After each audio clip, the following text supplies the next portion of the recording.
Y ya está aquí el doctor Moreno Durazo para su sección de los miércoles. Bienvenido, doctor. Doctora, qué ¿Cómo gusto, está? como siempre. Buenas tardes. Buenas tardes. No, pues muy bien, un gusto estar con usted otra vez el miércoles, ahora sí. Bienvenido. Oiga, a ver. A ver, ya adelantaba yo el tema de hoy ¿qué noticias consumimos en México? Sí, es un estudio muy interesante que hace anualmente y que se le conoce como Digital News Report y lo hace el Instituto Reuters. Ahorita voy a explicar cómo lo hacen y qué es el Instituto Reuters. De entrada decir que es un documento muy valioso que ofrece rutas sobre el consumo de noticias digitales en el mundo.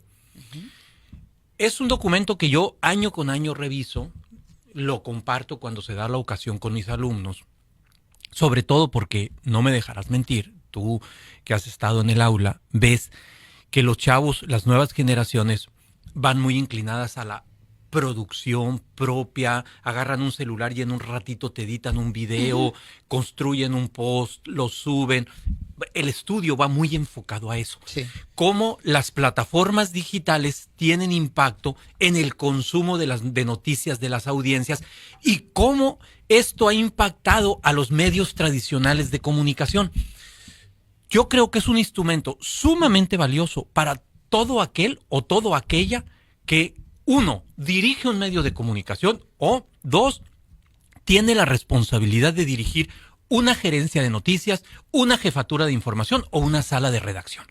Debería de ser un consumo obligado, un documento obligado para sentar un día en una mesa al equipo de redacción, convenios de vinculación, etcétera, etcétera. Está muy disponible, está en internet, tú te puedes suscribir. Yo semanalmente me llega un mailing de ellos con actualizaciones y demás. Y este informe, insisto, documenta ese cambio. Son 95,000 entrevistas a través de una plataforma que se llama YouGov, que se hacen en 47 países, entre ellos México.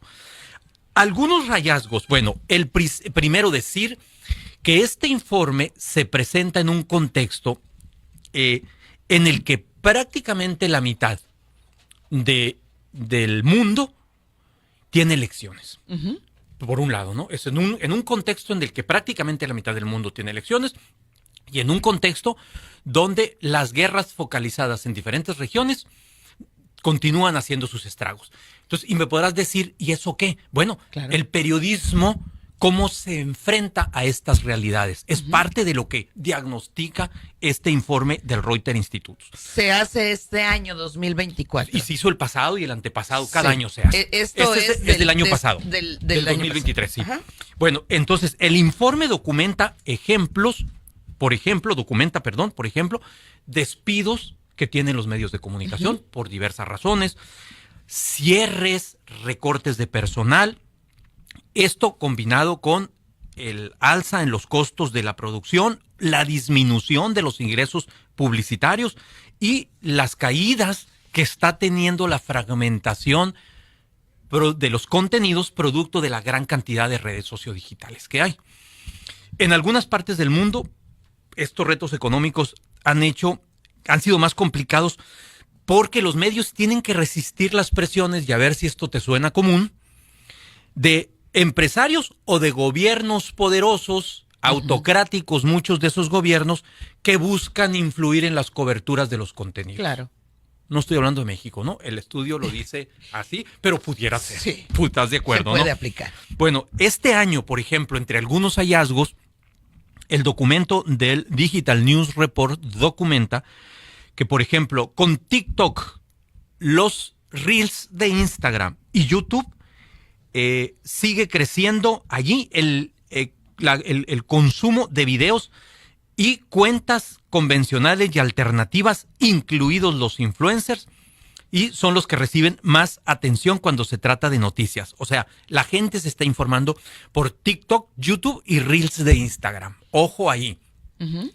Y así como esto, hay muchos hallazgos, insisto, y no voy a dejar de subrayar eso, doctora, que deberían hacer voltear a los medios de comunicación para decir cómo flexibilizamos y cómo, si me permites la expresión, vendemos nuestros contenidos. Claro. Ya no es con un boletín de 10 párrafos como vas a llegar a las nuevas audiencias. El consumo de noticias, otro hallazgo, el consumo de noticias en las plataformas online se fragmenta en 6 redes, alcanzan el 10% de los encuestados. 6 redes. En comparación con apenas 2 de hace una década. Es decir, hace 10 años, 2 redes la rifaban. Ahora son 6. Se fragmenta en 6 con las nuevas que han venido apareciendo. Casi un tercio de la muestra global que se hizo, insisto, 95,000 encuestas en 47 países, recurre a YouTube para informarse cada semana. Si a mí, no me entrevistaron a mí, pero si a mí me hubieran preguntado, yo hubiera aparecido ahí. Claro. El contenido de noticias que veo, noticias, sobre todo noticias, noticiarios pues importantes, yo los veo por YouTube. Y alrededor de una quinta parte lo hace por WhatsApp.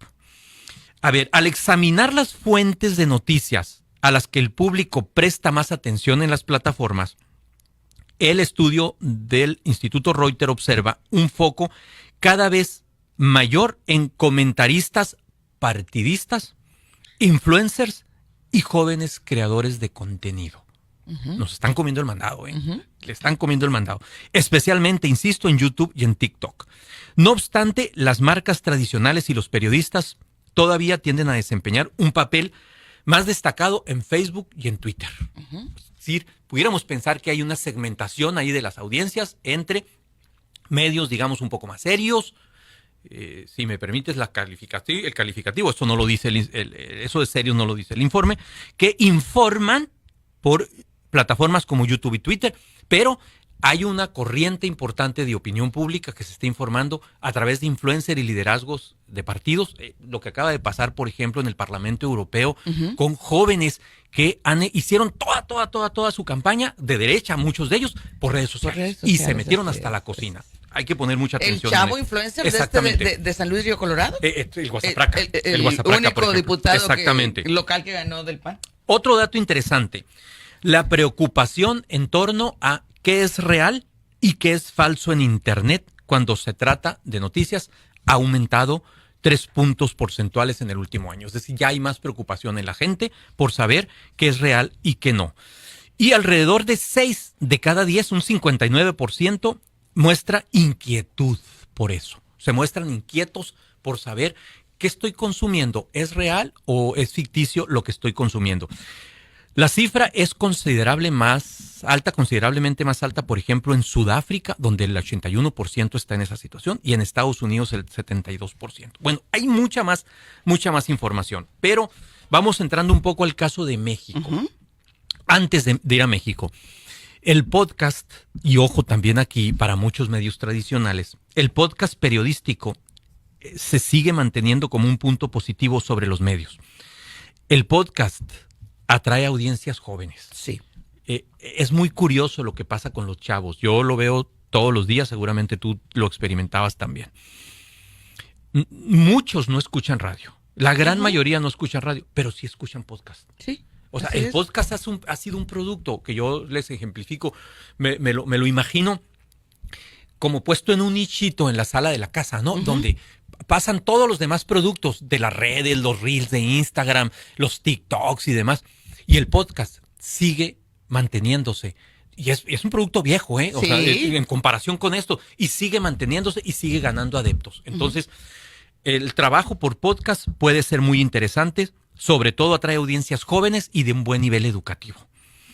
En México, el informe, que es de más de 160 páginas este informe, hace revelaciones por países. O sea, es bien interesante porque hace un diagnóstico general con algunos de estos hallazgos que yo te vengo presentando, pero además se mete a cada uno de los 47 países y en cada país hace un diagnóstico propio que tiene esa región. Okay. Por ejemplo, es un informe de 160 páginas. Si quieres, más tarde lo podemos compartir con mucho gusto. En el caso de México, documenta de entrada con precisión todo lo ocurrido en las campañas electorales que acaban de pasar, en estas campañas electorales, y habla del papel que jugaron las redes sociodigitales a lo largo de las campañas.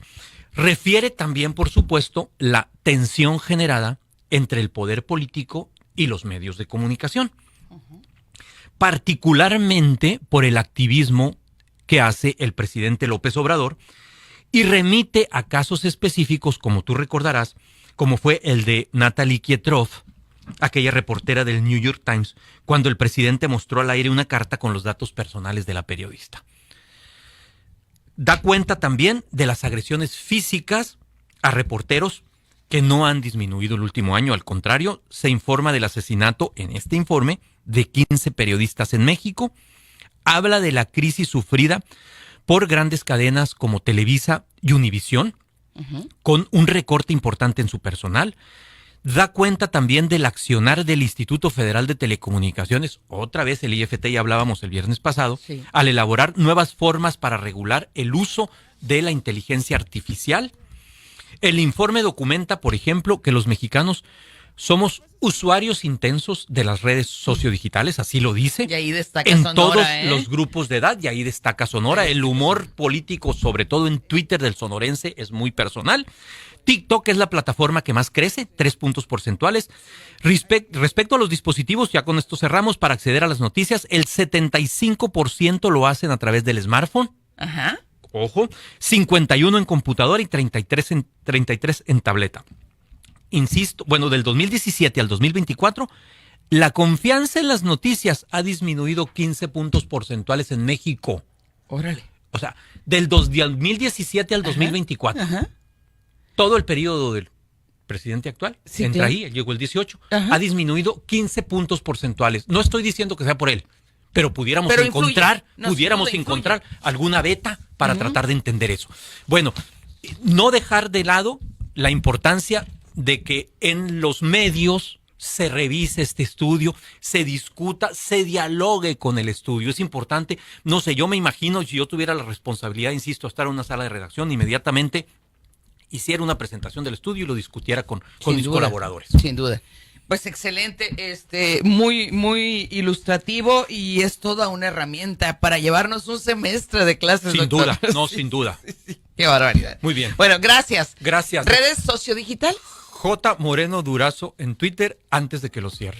Y dejamos pendiente un tema a manera de provocación. Venga. ¿Se acabó la transición a la democracia en México después del 2 de junio? Buena pregunta. Yo pienso que sí. Buena pregunta. Sí, si no, por lo menos el proceso como lo conocíamos se va ralentizando. Ya hay analistas que hablan de régimen post-transición. Yo creo en eso. Si quieres lo discutimos. Por supuesto. Lo ponemos en contexto para la próxima vez. Por supuesto, claro que sí. Muchas gracias. Gracias. 12:14, pausa.